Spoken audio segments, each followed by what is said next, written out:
good morning. Welcome back to the channel, Red Dragon Rider. So, ngayong araw, bali gusto kong i-share sa inyo kung paano mag-organize ng caravan. Kasi lately, napapanood niyo yung aming video. So, meron tayong caravan dito sa Cabuyao, Laguna, Yung Team Aftership. Actually, yung dito sa caravan dito sa Cabuyao, ako actually ang nag-organize nun. So, paano ko ba i-organize yun? Actually, para makapag-organize ka ng ganyan, dapat mas mainam kung meron kayong grupo, Kasi kung malaki yung grupo nyo, at least mga minimum of 10 motor na gagawin, pwede nyong i-organize yan. Coordinate kayo sa shop, tapos maghanap kayo ng lugar na tawag nito, kung saan pwede. So, isa-isay natin actually yung mga kailangan sa pag-caravan, So, unang-una dyan, dapat merong isang coordinator. Yung coordinator, siya yung mag-organize ng caravan at siya din yung makikipag-usap sa aftership, sa team aftership, kay Ate Mika. Siya yung makipag-usap kung kailan yung schedule, kung ano yung mga ipapagawa, tsaka yung place, siya yung magse-set up ng place. So yung una-una, coordinator. Yan. Ang papel ng coordinator, halos parang siya yung oversight, overall na kumbaga supervisor ng event. Siya yung makikipag-coordinate sa aftership, tapos doon sa mga nagpa-reserve, siya din ang mag-organize nun. Tapos yung place kung saan pwedeng gawin yung caravan. So, yun yung papel ng coordinator. Tapos yung siyempre siya din yung kukontakin, contact person siya para magpa-reserve kung sino yung mga gusto magpagawa doon sa caravan. Tapos yung pangalawa natin, siyempre, yung importanteng pangalawang punto, yung lugar, Siyempre, halimbawa, usually, yung caravan na ginagawa namin, one day event lang, within Calabarzon, o kaya Metro Manila, Calabarzon, within one day lang yan. So, tapos, tawag nito, yan, siyempre, meron ding reservation dyan, So, mamaya natin pag-usapan yung tungkol sa reservation. So, yan yung usual na caravan na ginagawa ng Team Aftership. Pero meron tayong mga out of town talaga na malayo na caravan na pwedeng gawin. Let's say, lately, nung mga bandang August, nag-caravan ng Team Aftership sa Baguio, So, actually 3 days lang yung doon, yung pinaka-schedule ng Team Aftership. Pero pagdating doon, dahil madami yung nakapila, tapos yung mekaniko natin medyo kulang din. Inabot actually ng 5 days sila hepe doon sa Baguio. So, minsan, tawag nito, dyan nagkakaroon ng problema kasi siyempre, 3 days lang ang usapan Siyempre, magkakaroon pa ng problema doon sa accommodation. Dahil siyempre, yung tutuluyan, siyempre magbabayad. May extra expenses yun. Tapos, siyempre, yung gastos pa ng team sa pagkain, sa gasolina, sa toll gate. So, lalabas yan mamaya doon. Isa-isay natin yung para sa reservation. So, yun yung tungkol doon sa place. Kailangan ang pinaka-ideal siyempre mas maganda kung shop din siya kasi may mga tools na ron, may mga gamit. Pero kung hindi naman, at least spacious siya. At kung talagang, let's say, bahay lang siya na minsan sa daan ng ginagawa na namin yung pagkukumpuni sa daan. So, nag-aarkila na lang ng tent. So, yun yung mga extra expenses, So, siyempre, arkila ka ng tent, arkila ka ng mga upuan, siyempre para doon sa mga pupunta sa caravan. So, yun yung tungkol naman sa place, no? Yan, dapat siyempre may kuryente rin. Dahil siyempre may mga power tools tayo dyan. Compressor, lalo na yung compressor, ano yan, importante yan sa shop, sa caravan. Kasi marami tayong nililinis at kailangan natin yung compressor. Yan. Tapos siyempre dapat mayroong kuryente para yung mga ibang parts na, ibang mga tools natin, mga power tools, minsan i-charge, kailangan i-charge. So meron dapat na kuryente dun sa place. Yan. Tapos, isa pa sa mga consideration, yung hanggat maaari, merong malapit na matatakbuhan para mabilhan ng parts. Kasi during caravan, minsan may mga pagkakataon na doon na lang nalalaman ng mekaniko at ng may-ari ng motor na may sira na pala yung ganito niya, hindi niya na-anticipate, walang dalang parts ang aftership, ang team aftership. So, bibili para maayos yung motor niya. So, yun, kailangan, meron din matatakbuhan na mabibila ng parts. At syempre, meron din tatakbo. Usually, yung coordinator na rin. O pwede naman siya mag-assign kung ng runner, kung sino man.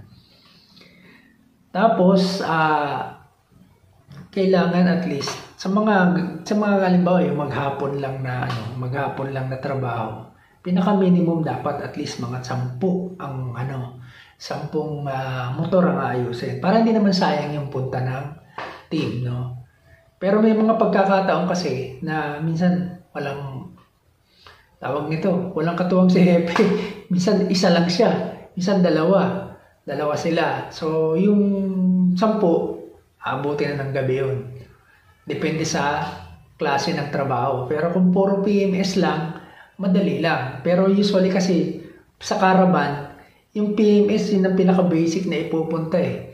Pagdating doon, may mga papalitan pala yung fork seal, yung dust seal, merong mga issue sa preno, yan, merong issue sa swing arm, merong yung mga ganon. So nadadagdag yung trabaho. So nagkakaroon, minsan doon din lang nila nalalaman. Oo. Pero may pagkakataon naman na marami tayong mekaniko na depende, kasi napaghahandaan talaga, minsan 4 na mekaniko ang kasama niyan. Kasama pa si Sir Dens, kasi Sir Dens ang in charge natin sa mga swing arm, sa mga tape-post, yun, mga preno, yan. Siyang pinaka-master natin na sinasama pagdating dyan sa caravan, pagdating dyan sa mga ganyang issue. Tapos yun, yung madalas itanong to, no? Sa caravan, siyempre, may tinatawag tayong reservation fee. Madali lang ito sana kung halimbawa, isang grupo kayo. Halimbawa, katulad ng dito sa Binyan, no? Yung Southwoods Nights, isang grupo sila ng motor, no? Kasama dyan actually si Hepe sa grupo na yan. Madalas dati, ang caravan nila dito nangyayari sa Binyan. Ngayon, pag nagpa-caravan sila sa Binyan, exclusive yon sa mga member nila. Kasi marami nga sila eh. Minsan kulang pa yung slot. Yung iba napupunta pa sa, kumbaga, nagkakaroon pa ng sa susunod na lang na caravan kasi hindi na ma-accommodate. So yun yung yan ang kagandahan pagka isang grupo talaga. Pero dito sa case ko kasi, dito sa Kabuyaw, wala akong ganung grupo eh. Although, marami tayong kilala, marami tayong follower, mga malalapit lang dito na pwede namang pumunta. So yun, nagpapareserve sila, nababalitaan nila. Siyempre, ina-advertise natin yung schedule ng caravan. Yun, trabaho din ng coordinator yun. Para may mga pumunta, no? So, dito sa atin, minsan may galing pa ng Cavite, Silang, Paranaque, ganyan, merong Batangas. So, yun, yung mga dito lang, nakakapunta sila within the day.